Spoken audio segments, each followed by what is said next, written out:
љубов, грижа, среќа, тага, болка, сила, визија, мајка. Започнува Мама Визија. Се консултирав со една докторка од Англија, која ми препорача, и јас ова би го препорачала на оние жени кои се борат со стерилитет, да вежбам. Бидејќи циркулацијата многу битна, таа така ми објасни, и мислам дека на никого нема да наштети и да не помогне, нема да наштети да се физички активна. Јас никогаш не сум спортувала, но тоа беше рекреативно, ама бев многу упорна да биде тоа неколку пати во неделата. И ја доведов и килажата во некоја понормална граница, бидејќи секој пат сум имала вишок килограми. И мислам дека тоа е многу добро нешто што го направив за себе и за позитивниот исход да добијам бебе.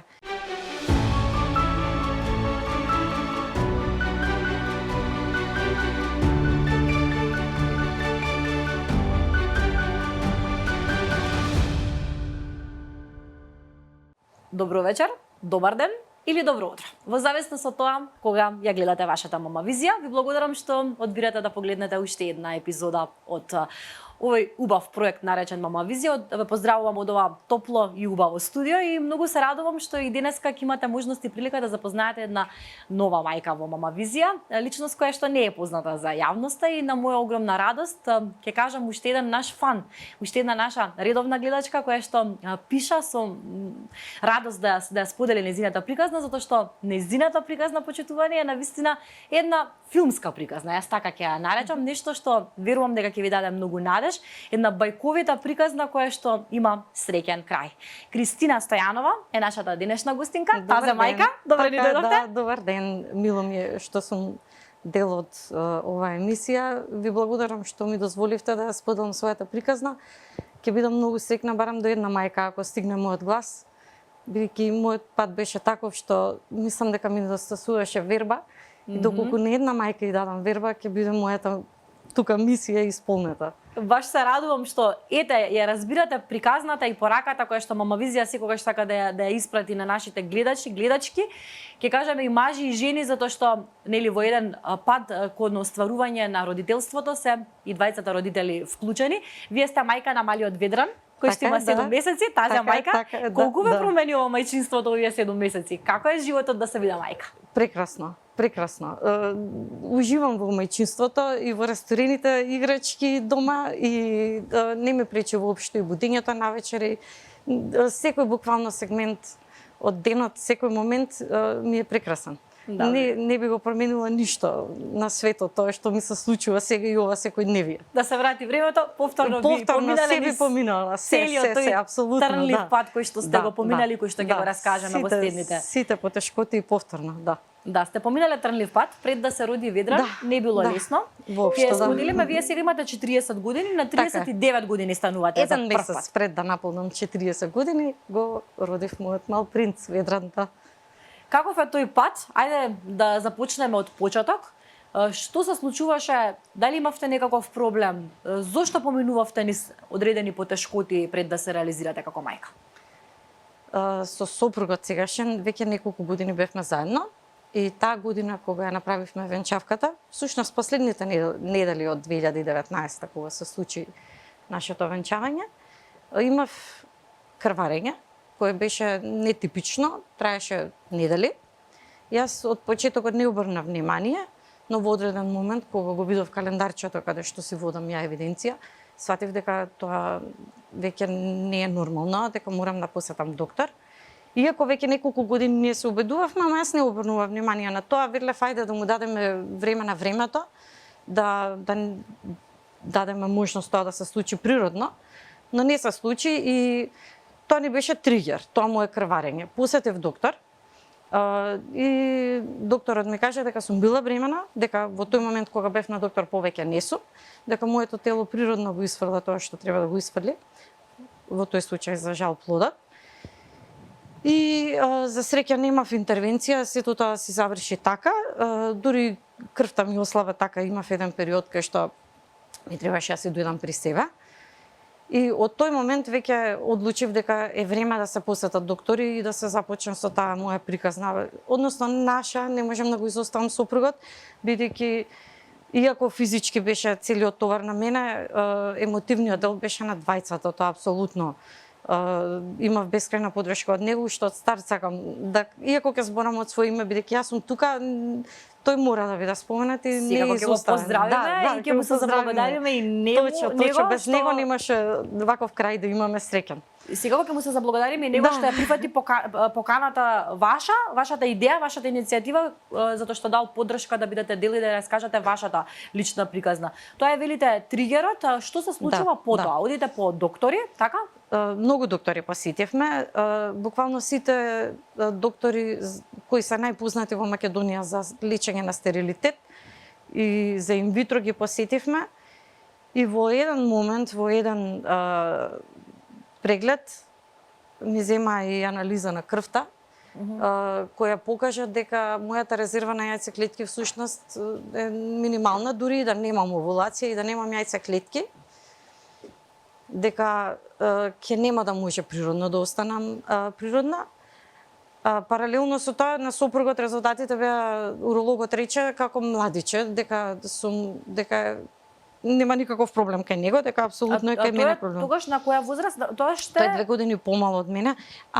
Мислите кога колку години имате? Тоа беше 2020, значи пред 5 години не започна целата. Со тоа што со ковидот малку се имавме застој, со првото инвитро беше после 2 години во 2022. Бидејќи не можев тогаш, започна ковидот и моравме да почекаме да заврши тоа, па се вакцинирав, па морав да почекам и неколку месеци да поминат после вакцината од ковид беше нели задолжителна. И резервата на јајцеклетки покажа еден многу лош резултат, што не го очекував. Јас знаев дека имаме ние проблем, очигледно беше и со тој спонтан абортус што го имав, но толку лоши вести не очекувавме. И како се чувствувавте во тој момент кога ви го соопштија тоа? Со горчина се буде во грлото буквално секоја се бајла. Не очекував дека толку ќе биде тој пат трнлив. Јас знаев дека ќе ми треба помош, ама дека толку поразителна информација, факт ќе ми кажат, не очекував. Споделивте ли тогаш со некого каква веста добиле? Дали разменивте можеби со некоја друга мајка искуство, побаравте ли некаков совет, чисто некаква утеха во друга мајка? Која што во друга жена која што се соочила со нешто слично? Мајка ми, сестра ми од женскиот пол, со моите родители, со сестра ми. Во тој момент јас сега се охрабрив да си ја кажам приказната. Во тој момент ми беше тешко да зборам за тоа и да го споделувам. Неколку другарки во овие изминати години споделив со неколку другарки, ама целосната приказна буквално е сега ја кажувам, и блиски пријатели не знаат за сите овие информации што ќе ги кажам тука. Значи не сум сакала буквално се да споделам. Таа вест ве тера на некој начин да почнете да размислувате за инвитро, затоа што вие имате тогаш уште посилна желба да се реализирате како мајка. Предпоставам токму кога го слушате тоа, уште повеќе се раѓа кај вас желбата да се реализирате како мајка. Одите на чекор да пробате да направите инвитро. Како се случува тој пат? Докторите ми сугерира, ми рекоа со вакви резултати мора да има инвитро. Првиот пат кога пробавме инвитро, не можам да го кажам прв пат, бидејќи 3 месеци континуирано се случуваше стимулација, значи тоа се рачунаат како 3 инвитро да сум правила првиот пат. Да. Првиот пат повторно дојдовме до бременост, не можевме да направиме пункција бидејќи јајцеклетката пукна, тоа сега не знам дали така треба да се изразува медицински, не можеше да се направи да се извади за да вонтелесно се оплоди. Ми рече докторот, пробајте си спонтано и се случи повторна бременост. Да, простите што ќе ве прекинам, многу често се случува за време на инвитро процес жена да остане бремена и не се знае дали е од инвитрото или од природен. Тоа многу често го кажуваат мајки. Во мојот случај стимулација имаше, значи ја веќе хормоните ги примав и тие го следа растењето на јајцеклетката, но кај жени како мене со ниска резерва и со лош квалитет на јајцеклетки, како што велеа тогаш, иако на крај друго ќе се покажа, се случува нагло да расте јајцеклетката. Така докторот ми објасни. И затоа тој ми рече дојде за неколку дена, тоа се прати растењето на тие јајцеклетки. Во овој случај една имаше што беше главна растечка и таа всушност ја оплодивме, но за жал повторно се случи истото што се случи во 2019. Бременоста после неколку недели прекина. 2 спондани абортуси за релативно краток период. Да, за неколку години. Да. Како ги поминувате тие? Како ги пребродувате? Сега зборувам во вашите мисли, во вашата ментално здравје. Како работите на тоа? Не е лесно да се случи, тоа е голема трагедија кога на една жена и се случува спонтан абортус. Вистина, желбата не ме се намали во ниеден момент. Желбата ми остана челична и огромна и од секогаш сум сакала деца и сум била дечар и уживам во нивното присуство. И во ниеден момент во овие години во кои се мачев, мене не ми се промени тоа и ниту не ми се промени радоста на сите оние пријатели кои добија своје дете. Дори гледав како уживаат и се замислував и јас. А вербата ми се искупи. И многу тешко морам да споменам и беше тоа што и на сопругот му определувам неговата судбина, бидејќи проблемот беше 100% кај мене и е многу тешко и со тој товар да се носиш. Со својата судбина немам друг избор, морам да се сносам и со тие потешкоти што ги имам. Да. Ама со судбината на сопругот и она сине динец ми беше искрено и жал што и неговото семејство нема внуче и што на многу луѓе всушност Да, вие многу сте луѓе патеа чувствувале заедно со мене. Да, вие сте чувствувале товар затоа што на други луѓе на некој начин им нанесувате некоја, да речеме, болка и тага во тој период од животот. Го споменувате сопругот неколку пати. Што тој ви велеше во целиот тој период додека поминувавте низ овој трнлив пат? Какви беа неговите реченици? Какви беа неговите зборови кон вас? Дека е покрај мене и дека тоа нема ништо да промени во односот помеѓу мене и него. Дека ќе се обидуваме додека јас можам, бидејќи борбата нели беше моја физички, пак ќе споменам. Во ниеден момент не промени ништо во односот помеѓу нас. Да, тоа беа повеќе мои мисли и мој товар што беше, не ми го наметна никој и јас едноставно чувствував.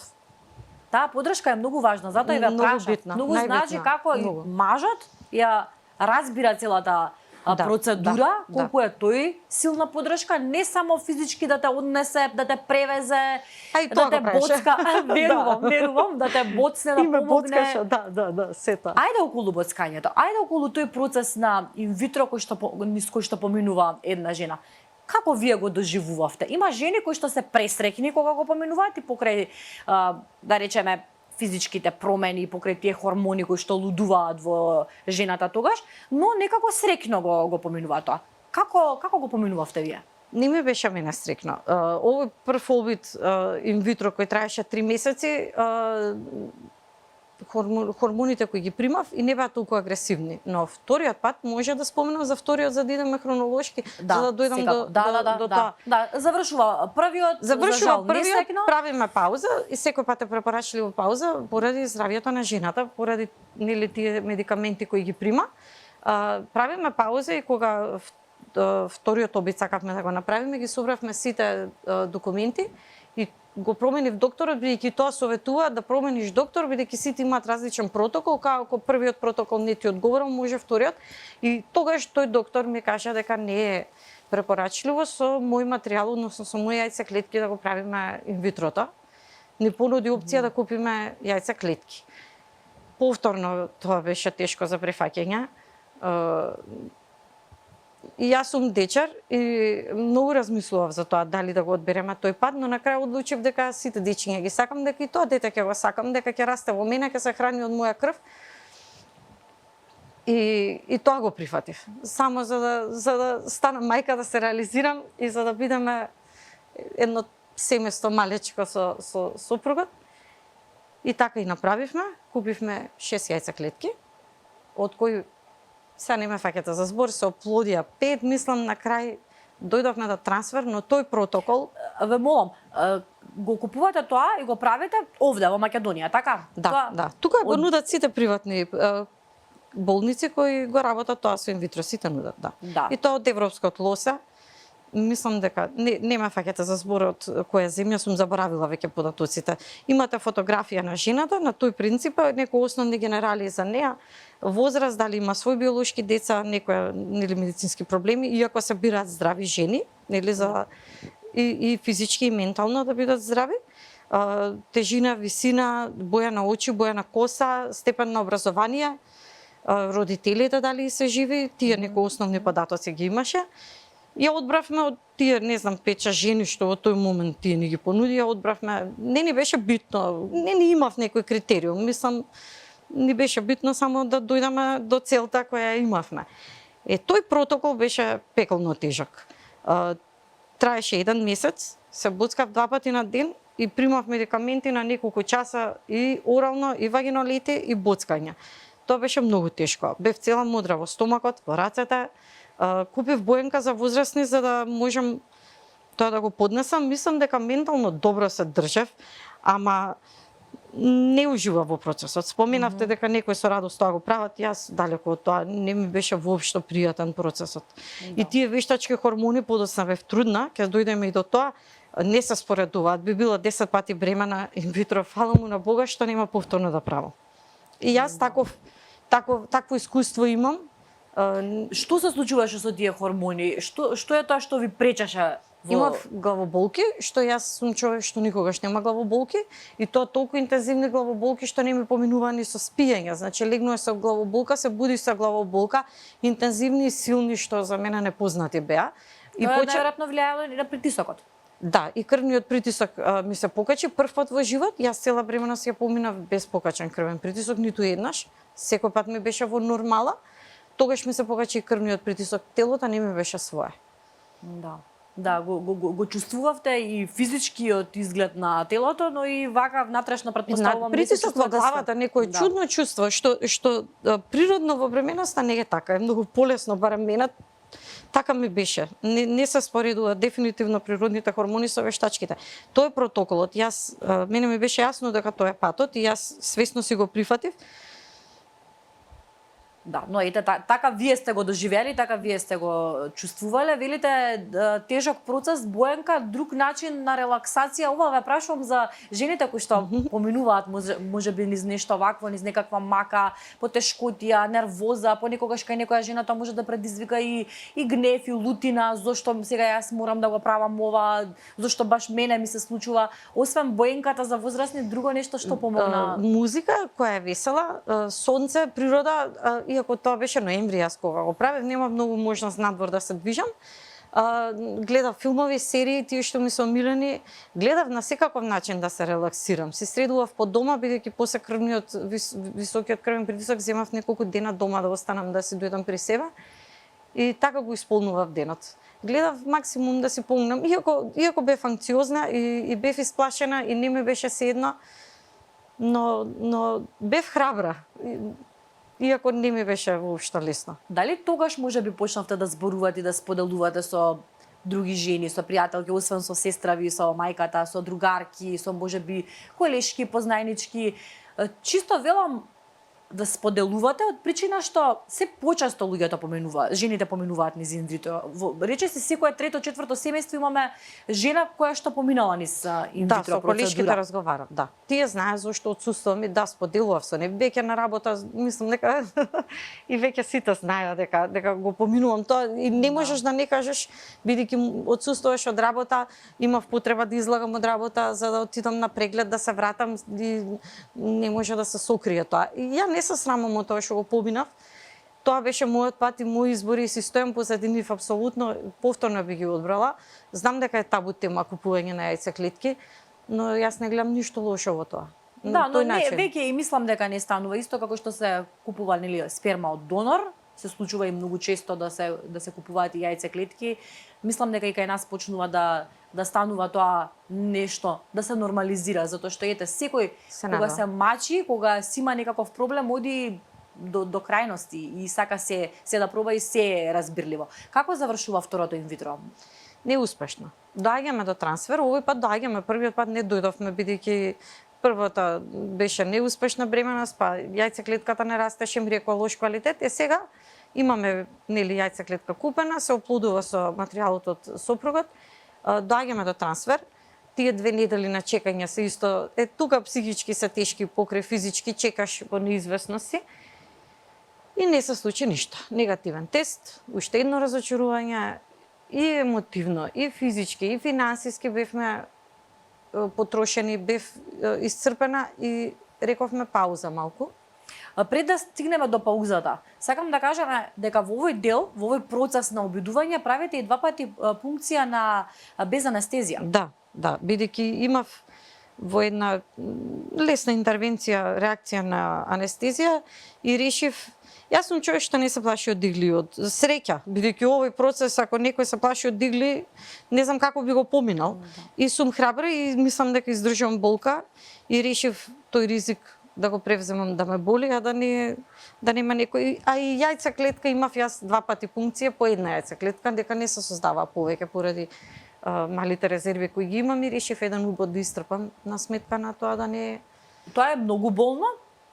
Па болно е. Болно е. Бидејќи таа е голема игла и во јајник директно те боцка, болно. Болно, ама се издржува. Не знам дали сум репер, имам толеранција кон болка и немам страф од игли, пак ќе повторам. Ама болно е, да. Не би го препорачала, нека си идат по протокол. Тоа беше моја желба и инсистирање. Докторот прифати, ми поверува и така излеза дека во ред си беше се. Да, затоа што кога ми кажавте, кога се договаравме на телефон или кога разговаравме, кога ми го кажавте тоа, навистина се изненадев затоа што речиси повеќето жени би го избегнале тоа како процес. Да. Правите пауза, велите. Колку време се случува таа пауза и што значи паузата? Не напоменав во сите овие консултации, прегледи, инвитро и се консултирав со една докторка од Англија, која ми препорача, и јас ова би го препорачала на оние жени кои се борат со стерилитет, да вежбам. Бидејќи циркулацијата многу битна, таа така ми објасни, и мислам дека на никого нема да наштети и да не помогне, нема да наштети да се физички активна. Јас никогаш не сум спортувала, но тоа беше рекреативно, ама бев многу упорна да биде тоа неколку пати во неделата. И ја доведов и килажата во некоја понормална граница, бидејќи секој пат сум имала вишок килограми. И мислам дека тоа е многу добро нешто што го направив за себе и за позитивниот исход да добијам бебе. Паузата значеше да малце размислиме што ќе правиме со животот доколку не станеме родители, бидејќи сето тоа што го поминувавме наведуваше на тоа дека може нема да ни се случи и да ни се оствари таа голема желба. И почев да размислувам во насока дека сите желби не се остваруваат, дека ако е тоа мојот животен пат, јас не можам да го одберам друг, поинаков. Тоа беше процес. Јас разговарав и неколку пати со психолог за да тоа сето го препродам и го прифатам, бидејќи не е сеедно да имаш такава голема желба да станеш родител. Не знам која причина да мене ми се случи, иако во моето семејство никој немал таков проблем, да јас имам таков проблем каков што имав. Да, и не дојдовте до одговор на тоа прашање. Едноставно, што вие тогаш кога ви констатираат дека немате доволно, тоа е всушност хормонолошки проблем некаков, со хормоните се случува. Ма дури некаков физичко, проблем. мене и физички јајниците ми ги црташе еден од докторите дека ми се во обем намалени, дека ми се пред време остарени, значи само дека јас не сум плодна. Да, а имате не знам 30, какво значи. тогаш имате 35 години, тоа сакам да кажам, вие сте пак млада личност за тоа, не. Има жени на 50 години со подобри резултати од моите што ги имав јас во моите 30 години. И не дојдовте до објаснување зошто се случило тоа? Не. Може и така сум родена. Не знам. И јас не знам, ако има некој одговор, би сакала да го дознам. Сепак ние тука сме и јас ке се оградам лаици во однос на медицината, затоа се тука докторите да ги прашаме. Колку време траеше таа пауза? Па скоро 2 години мислам. Да. Ова беше долг процес, малку и годините ми се измешани, ама да, мислам дека скоро 2 години, да. Сакав да дојдам при себе и не бев откажана. Јас ке терав и понатаму. Ни остана неколку јајца клетки од тие што ги купивме од и не чека за следно инвитро. Не напоменав дека дури и фондот не дава можност на жени со такви резултати како мене, не дава ваучер. Тоа мора да го, ако сакаш со свој материјал, а да имаш така лоши резултати како моите, ќе мора приватно да си го платиш или опција, ако сакаш ваучер, мора да купиш јајца клетки. Тоа не го напоменав. уште Значи, една- дури и фондот се откажува од жени како мене што има такви Тоа е резултати. уште една, ќе се изражам жаргонски, уште една сопка во целата Да. целата процедура која што сте ја поминале. Да. После тие 2 години пауза, што се случува, Кристина? Тоа е минатата година во септември, кога јас почнав некои чудни симптоми што ги немав почувствувано претходно. Еве сега веќе почнувам да се ежам, зашто знам дека следува Ја постојано се навраќам на тие моменти, како ми беше, како дознав и почува, не знам, некои тегоби со желудникот, почнав да снимувам енергија, памтам со сопругот седиме во кола, требаше да пазариме, викам јас не можам да идам да пазарам, те молам оди сам. Јас не можам да излезам и го чекав во кола и почнав да се грижам дека сум болна од нешто. Не ми падна на крај памет дека јас сум бремена. И тоа природно останата бремена, без да знам дека тоа можно на мене да ми се случи. Значи тоа беше најголемото изненадување. Тоа ми го не само обележа мојот живот. Тој момент дека уште го чувам тестот завиткан во фиока. И споделив со една колешка и велам, јас не се чувствам добро, не знам што ми се случува, дали јас сум болна, кажи ми кој доктор да одам да се обратам, нешто ми се случува. Симптоми, непознати симптоми. Да, навистина. И ми вика, јас вака се чувствував кога останав бремена. И тука ме сепна и си реков, добро, ќе направам тест и заборавив во денот. Денот течеше, не помислив повторно на тоа, си легнав уморна. Тие денови ностоп бев без енергија, уморна. И кога се разбудив утрото рано во 5, го побарав тестот, викам дали имам тест или немам, и среќа имав еден кој ми останал од минатите процедури. Го направив и 2 дебели црвени линии во 5 саца, бајле ги видов. И тоа беше неверување. Преубаво чувство. И дали го будите сопругот Да, тука? го будам, му викам, стани, јас сум бремена. Станува бремена. И тој се зачуди.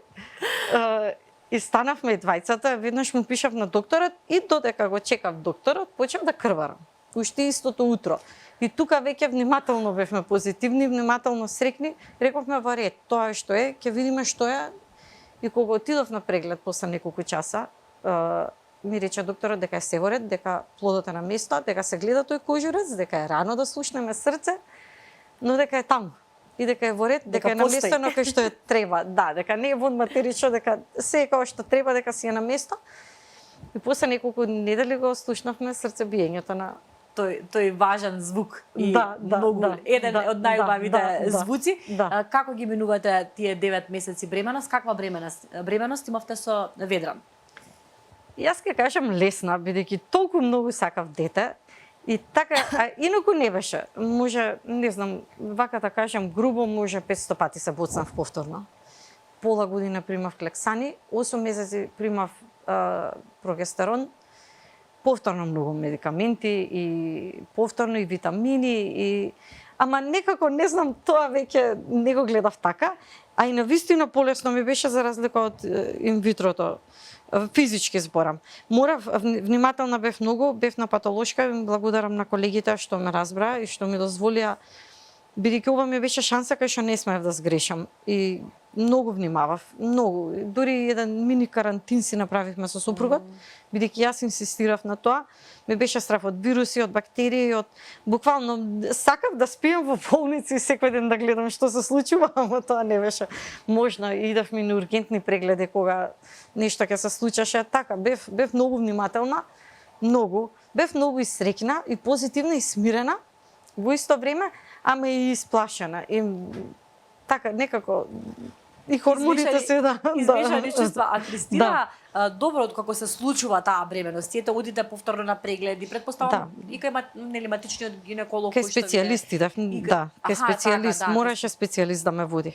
Што велат докторите во таква ситуација? Еве, претпоставувам и знаел во каква состојба сте останале бремена. Како има? Честитки. Никој не ми даде одговор. Зошто? Мислам, мојот матичен доктор во тие години кога ние се обедувавме, ме кажа да не се обесхрабруваме толку поради тие лоши резултати, дека се воделе некои таму студии, сега ја ова го пренесувам, како ќе го пренесам, колку ќе биде точно, ќе ми извините. ми рече дека се случува на жени со такви резултати да останат бремени. Не е Ама- невозможно. Не е невозможно.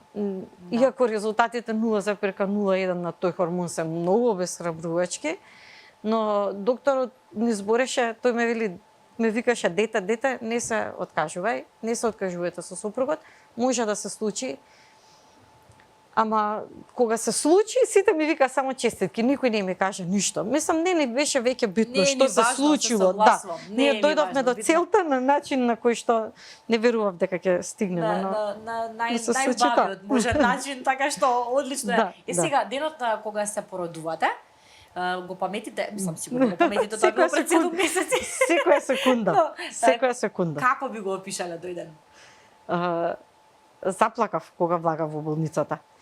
Од возбуда и највеќе од возбуда, бидејќи ќе го видам бебето.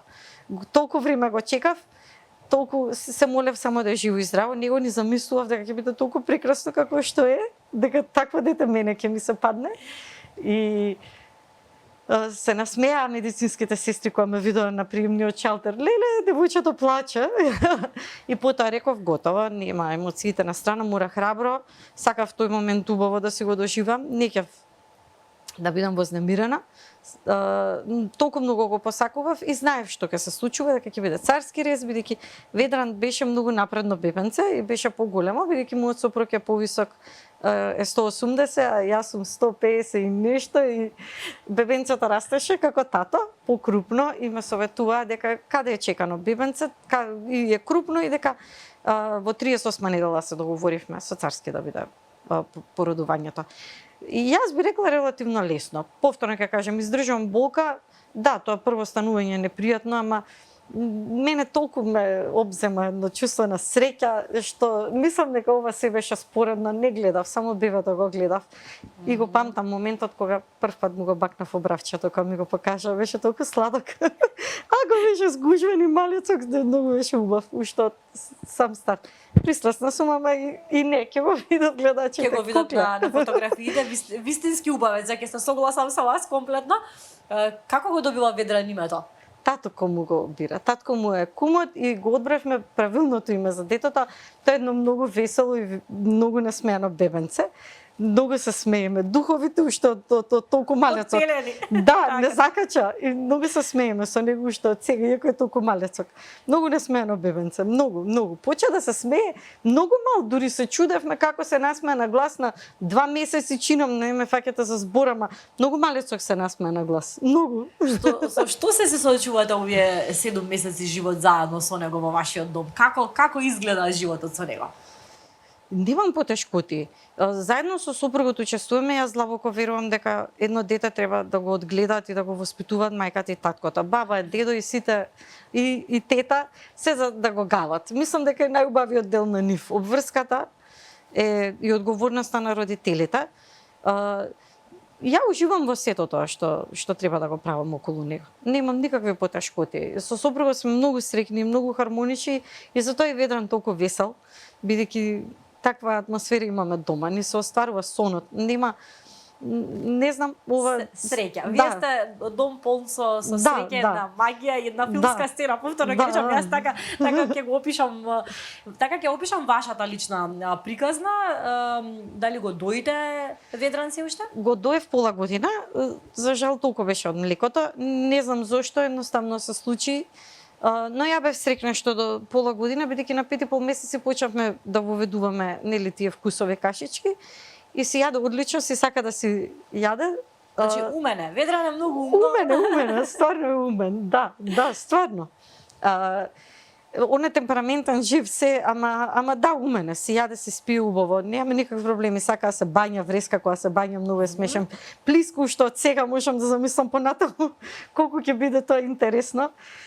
Ведран донал голема радост во вашиот дом, но и во вашето семејство, во вашата фамилија, ќе речам, генерално, кај баба, дедо и тета како што може да напоменам, Ведран е среќно бебенце. Има 2 баби, 2 дедовци, има 2 прабаби, има 1 прадедо, има тетка и 2 први братучеди. Богата фамилија. И сите се околу него, покрај мама и тато секако први. Центар на вниманието и едно богато детенце. Кај да отидеме, тоа е центарот на вниманието. Кажете ми, се вративте на работа или се уште трае породилното? Следниот месец ќе биде моето враќање на работа. Да. Како се подготвувате за тоа? Леле. Бабите ќе го чуваат овие наредни неколку месеци. Се надевам дека ќе биде добро. И двете баби добро се сноѓаат, и двете баби го сакаат Ведран и верувам дека ќе биде се во ред. Ама мене ми е малку тешко што ќе го оставам, ама оставам на водници, нели, што тие сати нема да бидеме заедно, бидејќи сме буквално сега прилепени.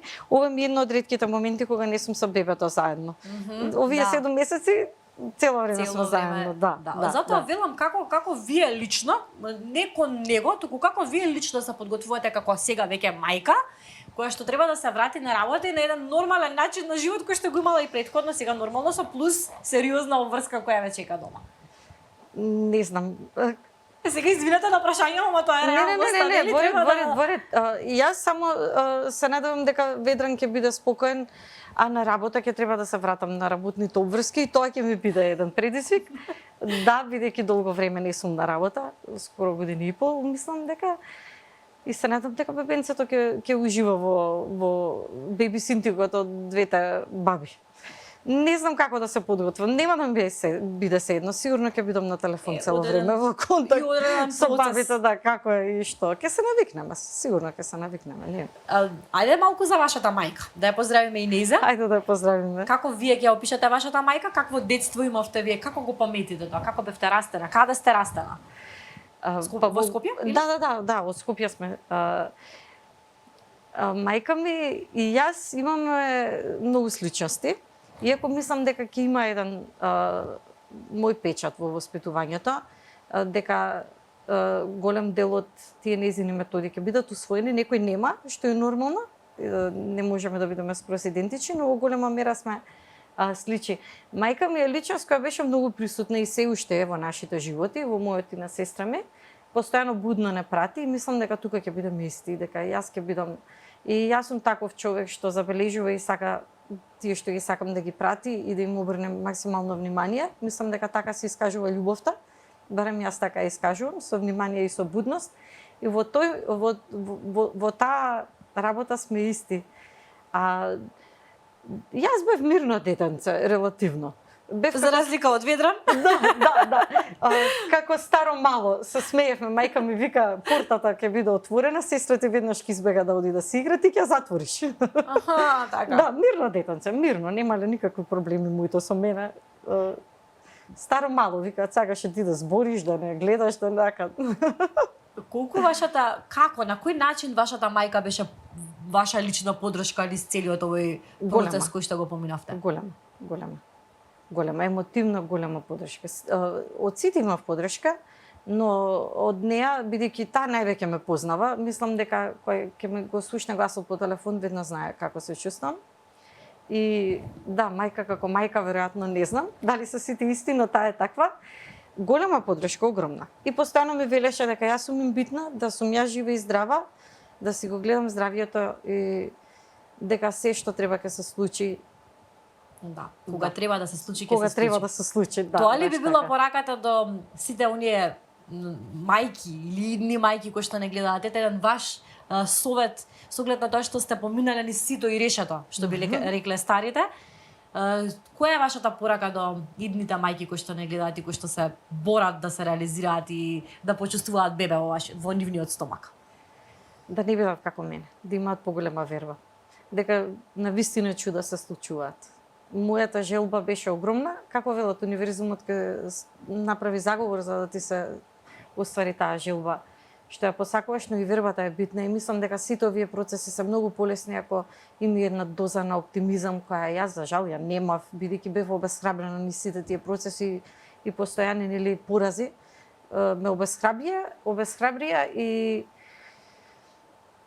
сега од оваа дистанца гледам дека тоа така не требало да биде, да бидат позитивни и да живеат здрав живот, бидејќи тоа е навистина многу битно за една здрава бременост и едно здраво бебенце.